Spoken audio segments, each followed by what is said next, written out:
Hello, beautiful people, and welcome to episode 104 of the Powerful Content Podcast. I hope you're well today. As we edge closer to the release of my book, The Power of Content, I thought that I'd share with you today something that's becoming more and more important when it comes to content marketing and a reason why you need to read the book.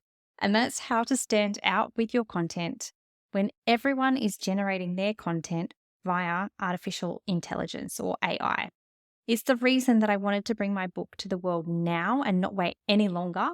Although, quite frankly, it feels like I've been talking about it for ages, and perhaps that's an idea for another episode.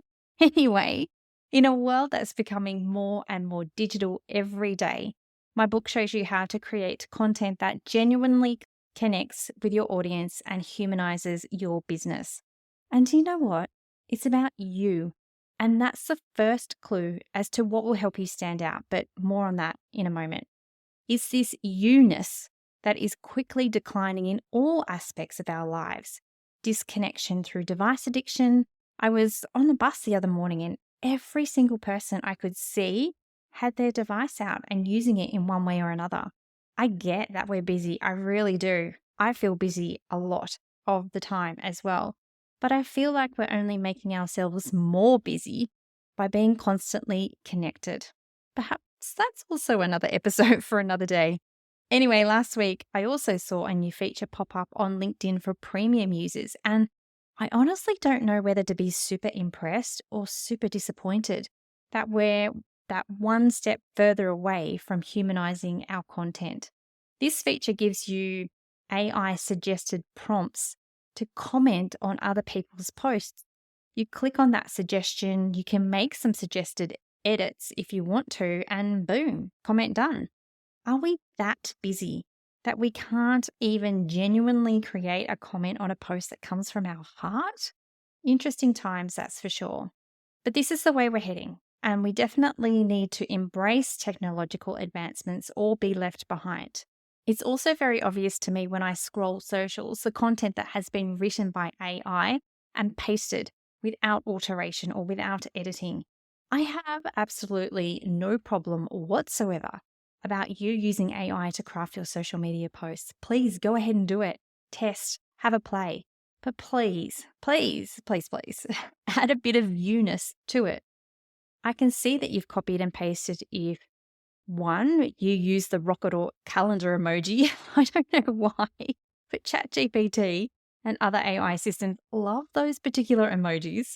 Two, you use capitalizations of subheadings, especially if they're dot points, another common trait of AI. Third, you're overly wordy. ChatGPT likes to add in way too many adjectives and adverbs for my liking.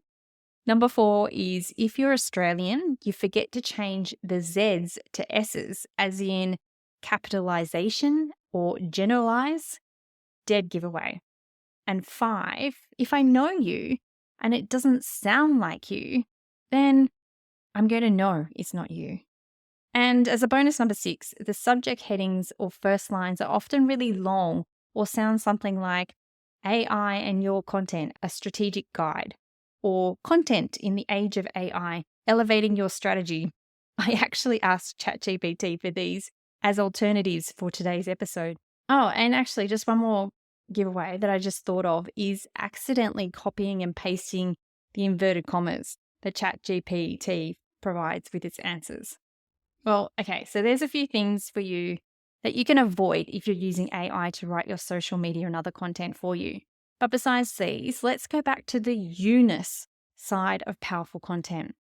Now, powerful content is when we are mindful of the human at the other end of our piece of content, that human who is consuming it. But we also think about how you like to create content and how to bring more of you to your content. When it comes to standing out, getting noticed, and being memorable, you need to tap into the you-ness 10 times more than what you're doing now. Same is not going to work in an AI content-driven world. It really boils down to being aware of who you are, what you stand for, and how you communicate that to the world. And when you do this in your content, it's going to have a big impact on whether you fade into the shadows or stand proudly in the spotlight.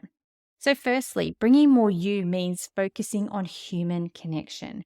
You can evoke emotions and therefore connection with your audience.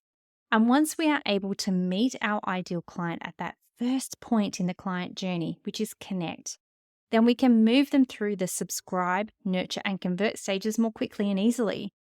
In a world where content can feel impersonal and automated, an essence of you-ness makes the content relatable and engaging. Secondly, it's going to be a huge point of differentiation for your business. As AI becomes more sophisticated, it can generate content that is technically accurate and relevant. However, it struggles with the depth and the concept of emotions. By adding the you-ness, you'll establish a unique voice and perspective, and one that can't be replicated by others easily. You'll also have the ability to apply meaning and lessons to what you're selling. When you can explain the similarity of an event or the moral of a story with the outcome of your service, it will more likely motivate people to take action. I can say that my book, The Power of Content, helps bring more you to your content. But if I tell a story about how I've seen my members change as a result of bringing more of themselves to their content, or the impact of how when I bring my you-ness to social media and talk about my accomplishments, then reach and engagement is always higher. Or how I once tried to follow someone else's Instagram strategy to the T and it fell flat because guess what? There was no me in it. Then you're going to be far more interested in bringing more you to your content because of the story, because of the meaning that I've attached to it. It becomes less about me telling you what to do and more about you seeing and realizing the connection between my story and what you can achieve if you buy my book.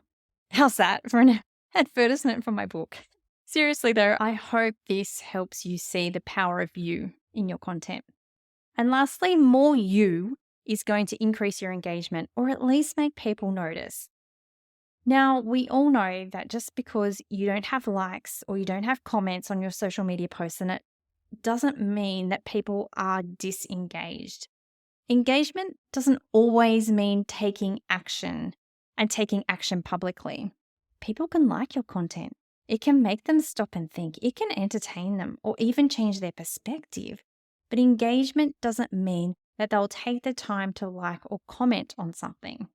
But what you will be doing is increasing retention and building a loyal audience that trusts and values your content. Remember, this is a long-term strategy, not just a short-term one. Okay, so now you know how important it is to bring more you to your content in order to stand out online. How are you going to do it? Well, I'm not going to leave you hanging here. I've got 3 ways that you can do this. The first way is through stories, and I've already touched on this. I used to think that stories were these big things that showcase how you'd overcome something major in your life. I've never felt like I had any of those major things in my life, so I really struggled with the concept of telling stories. But then a few people started planting the idea in my head that stories don't have to be these big events. They can be about the little, everyday things as well. In The Power of Content, I talk about how a post in my Facebook group, The Content Project, was really popular simply because I told a story that related to my members, as it was about the lengths that you go to, especially for our kids. It involved me racing out of the house barefoot, leaving everything wide open, running up the street to catch my daughter before she got on the bus, but realizing she was getting on the bus. So I had to turn the corner and then pivot and race down the road to try and get to the next bus stop before the bus did. I ran my little heart out. My arms were flying around trying to get the driver's attention to stop, and this was all to give her her phone, which she needed for me to be able to make arrangements that afternoon. It's these everyday moments, as much as the big stories, that helps us connect with our ideal client. Now, you can use stories anywhere that you could use AI to create the content for you, which is all the places: socials, emails, podcasts, videos, blogs, website. The options are absolutely endless. And the best part about stories is that you can use them to build those genuine, thoughtful relationships, human to human with people, gifting others the beauty of your own hindsight or educate them. And it really allows our ideal client to identify with us. They may not experience the exact same thing. It helps them to see the human side of our business, or it helps them to apply the meaning of our story to their own situation. Now, there's 3 types of stories that you can tell. There is the brand or personal stories, the educational stories, or the client-related stories. And if you'd like to know more about which ones are the best to use in the client journey, along with 3 different methods to help you build your own story bank that you can reuse over and over, then head on down to the show notes and take a look at my mini course, Using Stories to Stand Out.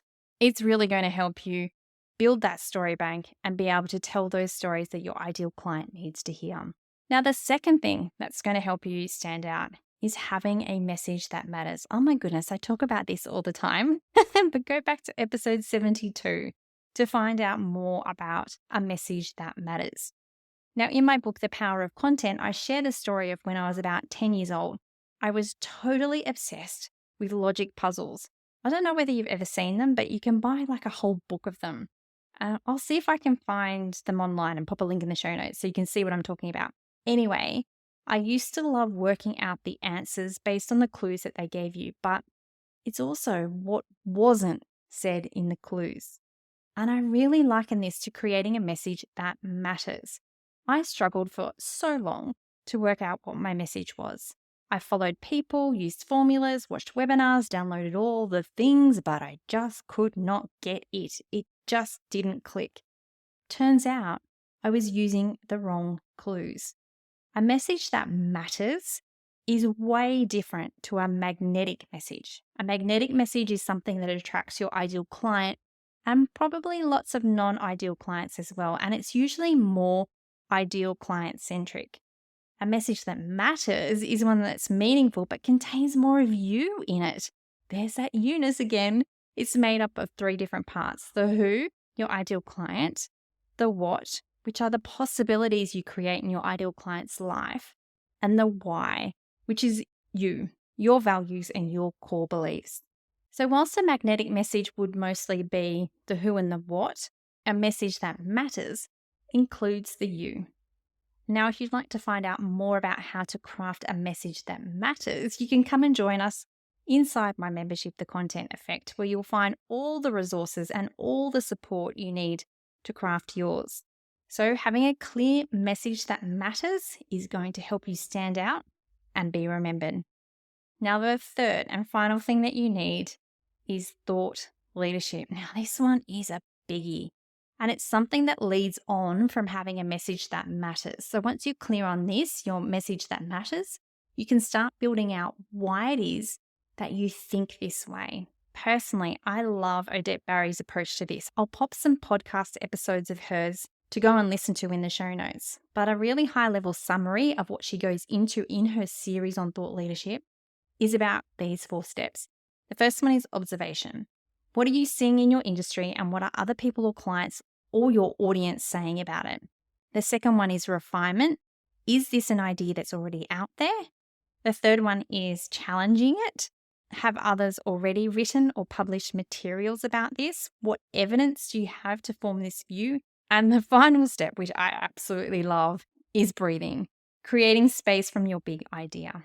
Yes, it takes time and space to be able to do this and do it well, but it really does set you up to be able to create content that is uniquely and totally you. It's a huge advantage when you're looking at standing out online in an AI-driven world. Your thought leadership is what is going to help you get those speaking gigs, the guest podcasting spots, and articles in big publications. So, they're the 3 things that I really believe that you need to be doing starting now to stay ahead of the AI content curve and really make sure that you don't become another business owner that just blends into the digital crowd. So that's 3 things: stories, a message that matters, and thought leadership development. And don't forget that if you want practical exercises that help you extract those stories that you can tell in your content, then purchase my Using Stories to Stand Out mini course. With this training, you'll be able to create genuine relationships that drive your sales, use stories to really enhance your AI content creation experience, and create that story bank that you can reuse over and over again. The link is in the show notes. Well worth the investment to make sure that you continue to bring more of that you-ness to your content. Talk soon.